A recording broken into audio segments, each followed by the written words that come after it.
Pak Presiden Jokowi sebut Indonesia akan impor beras sejumlah 250 ribu ton dari Kamboja. Beliau mengungkapkan hal itu saat menerima kehadiran Perdana Menteri Kamboja, Hun Manet. Tentunya sambil memuji keputusan Kamboja bersedia mengekspor berasnya ke Indonesia. Indonesia memang terpaksa harus berpaling ke Kamboja sejak batal mengimpor beras 1 juta ton dari India. Karena India menutup keran ekspor beras demi mengamankan stok beras dalam negeri mereka. Tentunya pemerintah Indonesia harus segera mencari alternatif impor beras. Indonesia ke Vietnam, ke Thailand, termasuk Kamboja. Tapi ngomong-ngomong, bagaimana India bisa menjadi raja beras dunia? India membangunnya dalam waktu yang sangat cepat, kurang dari 10 tahun. Sama dengan masa jabatan Narendra Modi yang menjabat barengan dengan Pak Jokowi di tahun 2014. Namun produksi beras India melonjak 4 kali lipat dibanding 10 tahun yang lalu. Mengapa bisa terjadi? Mengapa malah Indonesia masih impor? Apa rahasianya? Mari kita ungkap apa rahasia di balik kesuksesan negara tersebut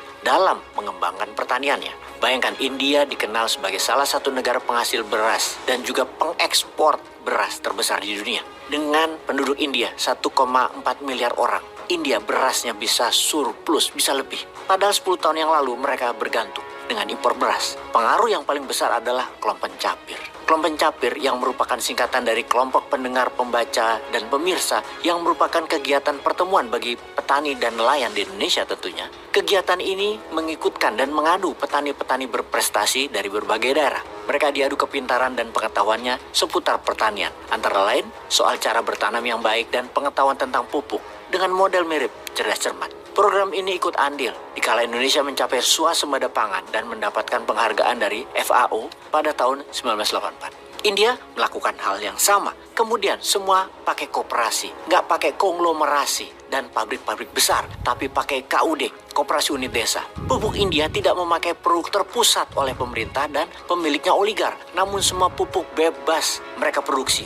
Mereka boleh jualan. Bebas, tidak ada pengaturan yang ketat selama pupuk tersebut dibuat oleh koperasi-koperasi. Penelitian dan pengembangan atas pupuk dan bibit tanaman dilakukan oleh pemerintah. Kemudian, pemerintah membagikan gratis metodenya agar semua bisa diduplikasi. Diperbanyak oleh KUD, pupuk organik, pupuk anorganik, pupuk cair, pil, apapun KUD bebas buat dan KUD bebas distribusikan. Kebijakan India ini terbukti efektif juga menurunkan harga HPP pupuk atau harga pokok pembelian pupuk serta menurunkan harga bibit sangat rendah dan cepat produksinya. Pastinya kebijakan ini seperti metode di Indonesia pada zaman Orde Baru, pada zaman Pak Harto. Di India petani-petani itu disubsidi habis-habisan. Bunga pinjaman untuk pertanian 0%. Saluran irigasi dibangun terus-menerus. Sementara di Indonesia pupuk diatur terlalu banyak. Begitu sawah perlu pupuk nggak ada. Kalau panen pupuknya banyak. Masalah itu sudah menahun gak kelar-kelar.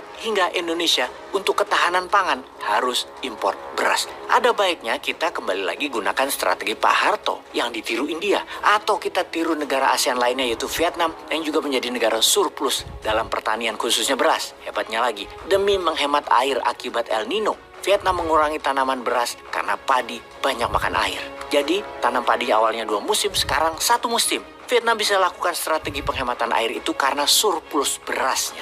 Namun tidak akan mengekspor beras ke Indonesia demi ketahanan pangan Vietnam.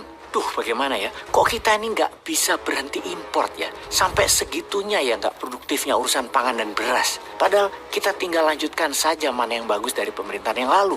Ubah yang buruk, ganti dengan yang produktif. Masa nggak mau sih perubahan itu? Apa seperti video ini? Kebijakannya untuk oligarki? Peace.